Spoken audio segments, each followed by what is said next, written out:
কোথায় ছিলে এতদিন? সত্য স্বীকার করতে লজ্জা কিসের? এত বড় মানুষ যদি বলতে পারে আমি আগে কিয়াম করেছি, মিলাদ পড়েছি, আমি সাইদি, পরবর্তীতে বুঝতে পারলাম যে কর্মটা বিদাত, আমি পরিত্যাগ করে দিলাম, তার সম্মানের ক্ষতি হয় না? তুমি কোথাকার জোকার? তোমার হুজুর কথা বললে মুরগিও শোনে না, আর তিনি বক্তব্য দিলে লক্ষ লক্ষ মানুষ তার সামনে বক্তব্য শুনতো, হাজার হাজার মানুষ তার হাতে কালেমা পড়ে মুসলমান হইল। এই লোকটা মরার আগে ডাইরেক্ট বলে গেছে আল্লাহ উপরে থাকে, আল্লাহ কোনোদিন মানুষের কলবে থাকে না। হুজুর কেন স্বীকার করে না? তার মানে জেনে শুনে শয়তান তার চোখে পেশাব করে দিয়েছে। হুজুর হলো লালন ফকিরের মতো, যেই লোকটা নিজেকে মুসলমানও কয় না, হিন্দু কয় না। তোমরা কেহ জানো না লালন কি জাতে সংসারে? আমরা জানি লালন একটা বেজাত, অজাত, কুজাত। কেননা যেই লোকটা নিজের পরিচয় নিজে ওপেন করে দেয় না, আরে হিন্দু হলে তার একটা আইডিওলজি আছে, বৌদ্ধ হলে তার একটা নিজস্বতা আছে, খ্রিস্টান হলে মানুষ গর্ব করে বলে, কাদিয়ানিরা পর্যন্ত বলে যে আমি কাদিয়ানি, হানাফিরা বলে আমি হানাফি।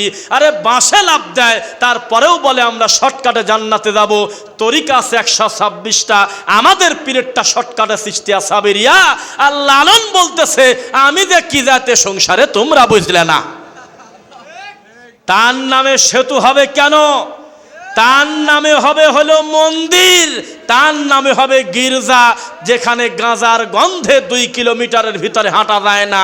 এই লোকটার নামের উপরে সেতু হয়, যেই দেশে হয় সেই দেশে 90% উপরে মুসলমান, ঠিক কিনা? পরিস্থিতি কঠিন। তো এখন ঝামেলায় পড়বো কেন? এত কড়া বক্তব্য দিয়ে একটু ঠান্ডা হয়ে যায়, কি বলেন? তো তাহলে একটু কষ্ট করে আমাদের ভাইয়েরা বসে পড়লে ভালো হয়। আমি এই কথাটুকু কোনো মাহফিলে বলি না, এটাও আমি বলি না যে তাদের বিঘ্ন ঘটবে।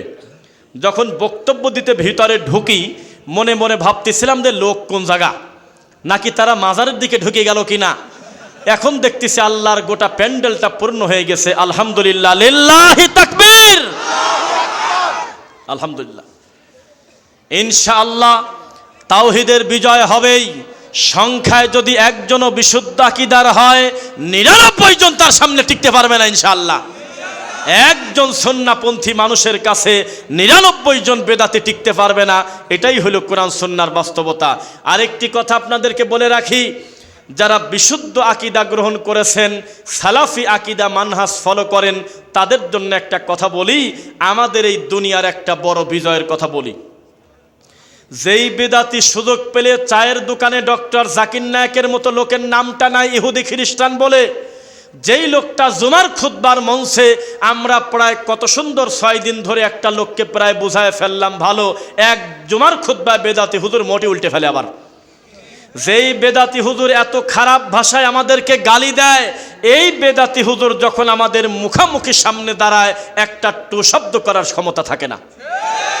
আর আমাদের ডান পাশে নিয়ে আসেন আপনার আল্লামাকে, বাম পাশে নিয়ে আসেন আপনার দাবাকে, সামনে নিয়ে আসেন আপনার মাদ্দা জিল্লুহুল আলী, পিছনে নিয়ে আসেন আপনার কুসেয়া, মুখামুখি বসায় দিবেন। আমি আমার বক্তব্য যদি 1 ইঞ্চি নরম করে বলি, আমি জীবনে মুখ দেখাবো না। আর আমাদের মুখামুখি বসে আপনার আল্লামা থাকবে, ভিডিও চালু থাকবে, সামনে শ্রোতা থাকবে, ক্ষমতা থাকলে 20 মিনিট বক্তব্য দিক, নবীর সুন্নাহর বাইরে 20 সেকেন্ড তাকে কথা বলতে দেব না। এটাই সুন্নাহর পাওয়ার। একটা সমাজে হলো প্রায় 980 জন তরিকাপন্থী, মাত্র 20টা ছেলে তাওহীদপন্থী দিন বোঝে। এই 20টা ছেলে শুধু এলাকায় বাস করে, হাতে লাঠি নাই, হাতে কোনো অস্ত্র নাই, কাউকে গালি দেয় না, শুধুমাত্র আল্লাহর ঘরে গিয়ে রাসূলের পদ্ধতিতে সালাত আদায় করে। 980টা লোকের ঘুম হারাম হয়ে গেছে। গোটা সমাজের ভিতরে 100টা মসজিদ, 100টা মসজিদে ইমাম এবং মুসল্লি মিলে মোট সংখ্যা দাঁড়ায় 200। 200-র 180 জন হাকিমপুর জর্দাদি পান খায়। এই 200-র ভিতরে প্রায় 150টা হুজুর তাবিদের ব্যাপারী। এই 200-র ভিতরে প্রায় 100-র উপরে তারা মরা মানুষের বাড়িতে শকুনের মতো যায় কুলখানি খায়। ওই 200 হুজুরের ভিতরে প্রায় 100-র উপরে হুজুর ডাইরেক্ট সুন্নাহ বিরোধী। এত কিছুর পরেও একটা একটা মাত্র হুজুর খালি মুখ দিয়ে বলেছে, আল্লাহর নবী সাল্লাল্লাহু আলাইহি ওয়াসাল্লাম বলেছেন, যেই কর্মটা শরীয়তে ইতিপূর্বে ছিল না, দিনের নামে যদি কেটা নেকি মনে করে সেটার নাম হলো বিদাত। মিলাদ পড়া যাবে না, কারণ তার কোনো আসল নাই, কাগজ নাই, খাজনা খারিজ নাই, তার কোনো রিয়েস পর্সা নাই, এসে নাই, কোনো খতিয়ান নাই, এটা বিদাত। এ কথা বলার সাথে সাথে প্রায় 199টা হুজুর রাতে ঘুমাতে পারে না। এটাই হলো সুন্নাতের পাওয়ার। অথচ 200 হুজুর যদি একযোগে আল্লাহর ঘরে মেম্বারে দাঁড়িয়ে বলতো, আজকে থেকে ঘোষণা দিলাম, কোনো মায়ের বেটা যদি কোনো খানকায় যায়, কোনো মাজারে গিয়ে যদি শিরক করে, তার জানাজা আমরা দেব না, দেখতেন সমাজ ভালো হয়ে যেত। হুজুররা আমাদেরকে বলে আমরা কঠোর কথা বলি। ও হুজুর, তোমাদের আর আমাদের কিছু মীমাংসিত বিষয়ে বক্তব্য দেই, যেই যেই বিষয়ে মতানৈক্য নাই, এই বিষয়ে কয়েকটা টাচ করে প্রমাণ করব। বেদাতি মানেই হলো জলাতঙ্ক রোগী। প্রমাণ ঘড়ি আছে,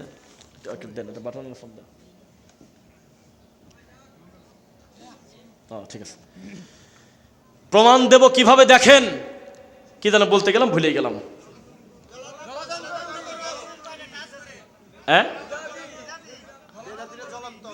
ও কিভাবে আমি আপনাকে প্রমাণ দেই একটু দেখেন। একজন বিদাতি বিদাত করে, একজন শিরিককারী শিরিক করে, অথচ আমাদের প্রতি অভিযোগ দেয় যে আমরা নাকি বিতর্কিত বক্তব্য দেই। আজকে এই মাঠে প্রমাণ করে দেব তারা অভিনয় করতেছে, মূলত শয়তানি করতেছে। দলিল, মাজারে সেজদা দেওয়া যে শিরিক হারাম, এ ব্যাপারে কিন্তু হানাফি আহলে হাদিস একমত। কথা বলে না? মাজারে সেজদা দেওয়াটা যে শিরিক, এটা কি সবাই একমত কিনা?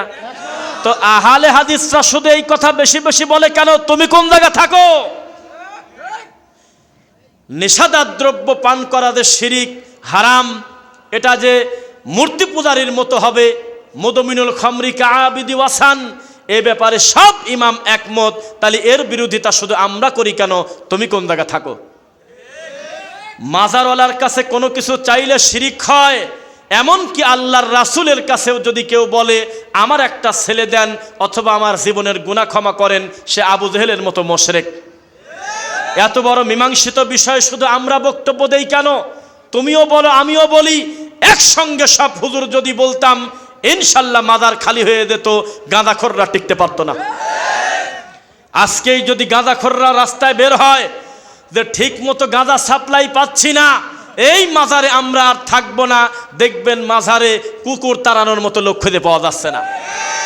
আজকেই যদি ঘোষণা হয়ে যায় এই মাজারে পুলিশ রেড হবে, মেয়ে ছেলে ফেলে যদি একসঙ্গে ধরা পড়ে, আর কোনো গাঁজাখোর যদি একটা সেকেন্ডের জন্য গাঁজাতে টান দেয়, ধরে পিটাতে পিটাতে থানায় নিয়ে যাব, মাজারগুলো জনশূন্যে ভুগে একেবারে আফ্রিকার জঙ্গলের মতো হয়ে যেত। এই মাজার হলো নিরাপদে গাঁজা খাওয়ার জায়গা, কোনো পুলিশ রেড নাই। এটা একটা আশ্চর্য নিরাপদ শয়তানি। পুলিশও দূর থেকে পাহারা দিচ্ছে যাতে গাঁজা খাওয়া যাতে ডিস্টার্ব না হয়। কোনো বাপের বেটার এই ক্ষমতা এখনো হয় নাই লালন ফকিরের আকড়ায় গিয়ে গাঁজাখোরদেরকে একটা কটু কথা বলে জান নিয়ে ফেরত আসে, সঙ্গে সঙ্গে পুলিশ গিয়ে তাকেই ধরে পিটাবে, তুই এখানে ঢুকলি কি কামে? তুই জানিস না এটা হলো মুসলমানদের অফিসিয়াল গাঁজা খাওয়ার জায়গা? তুই এখানে আসলি কি কামে? তুই মসজিদে যা, তুই তো জানিস এখানে গাঁজা চলে, তোর অসুবিধা কোন জায়গা?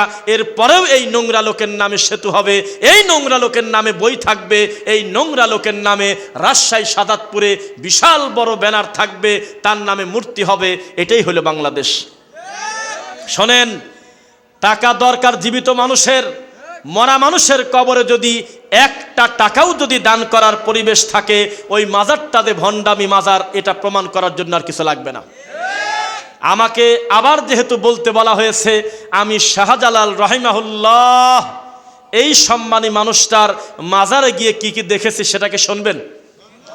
যেহেতু সবাই ছিলেন না, কোভিড-19 চলে, 2020-এর শেষের দিকে আমি গেলাম ফেন্সুগঞ্জ মল্লিকপুরে জুমার খুতবা, আগের রাত্রি সেখানে ঘুমিয়ে থেকে ফজরের সালাত পড়ে কাউকে না জানিয়ে মুখে মাস্ক পরে ভালোভাবে মুখটুক ঢেকে আমি তখন চলে গেলাম, কারণ খোলামেলা গেলে পরিস্থিতি খারাপ হতে পারে। তখন আমার ছোট ছোট ক্লিপ অ্যান্টিবায়োটিকের মতো কাম করে, অলরেডি আমাকে কম বেশি 2-1 জন চেনে। এই ভয়েতে আমি যখন মাজারে ঢুকলাম, আল্লাহর কসম করে বলতেছি, মাজারে ঢোকার পরে আমি জুতা পায়ে দিয়েই আমি লম্বা পথ যাব বলে আমি আশা করলাম, মাঝপথে আমাকে বলতেছে জুতা খোলো। জুতা খুলে আমি হাতে করলাম, হাতে করলে হবে না, বলে যে 20টা টাকা দে, তোর জুতার গলায় রশি দেব। বিষয়টা কি? কয় যে তুমি কি জানো না যে নিচে যে আছে ও জুতা চুরি ঠেকাবে পারে না? এটা বলে নাই মানে আমি বোঝাচ্ছি। তখন ওই জুতা আমি রাখলাম, এমনি এমনি রাখলে জুতা থাকে না, আশেপাশে নাকি বহু গাঁদাখোর ঘোরে, একটা জুতা পালিয়ে টান দিয়ে নিয়ে চলে যায়। তখন আমার কাছ থেকে নিল 20টা টাকা, আর একটা রশি আমার জুতার ভিতরে ভরে দিয়ে তালা দিল, যাতে জুতা চুরি ঠেকানো যায়। যেই বাবা নিজে থেকে ওই তার নিজের মাজারের জুতা চুরি ঠেকাতে পারে না, অথচ সেই মাজারওয়ালা ছেলে দিচ্ছে, মেয়ে দিচ্ছে সাদাতপুরওয়ালার। ওই মাজারের খাদেমের কাছে 3 নাম, 2 নাম, 5 নাম, 7 নাম কাগজে লিখে দিচ্ছে, আব্দুল জব্বার পেটে ব্যথা, আব্দুর রহিম ঘাড়ে ব্যথা, প্রতিবন্ধী, বিভিন্ন কিছু লিখে লিখে দিচ্ছে। যেমনভাবে ওই যে পশু হাসপাতালে লেখা থাকে ছাগল লেজে ঘা আব্দুল জব্বার। আসলে আব্দুল জব্বারের লেজে ঘা না, কিন্তু ওখানে ছাগলের জন্য কোনো শাখা নাই। এটা লেখা যায় না কোনো দিন যে গরু লেজে ঘা, গরু আবার কাকে বলবে? এই জন্য লেখছে আব্দুল মালিক পেট ফাঁপা। আসলে আব্দুল মালিকের পেট ফাঁপা না, যে গরুটা নিয়ে গেছে আব্দুল মালিক, এটা আইডেন্টিফাই করার জন্য নামটা দিচ্ছে আব্দুল মালিকের, আর লেজে ঘা হলো গরুর। মাজারের খাদেমের কাছে নাম দিচ্ছে, আর এই মাজারের খাদেম শাহজালাল পীরের মরা পীরের মুখের দিকে তাকায়ে বলতেছে, আব্বা এই লোকটার এই সমস্যা, এই লোকটার এই সমস্যা। পড়া যখন শেষ হয় তখন একটা খাসির ভিতরে সব কিছু রেখে দেয়।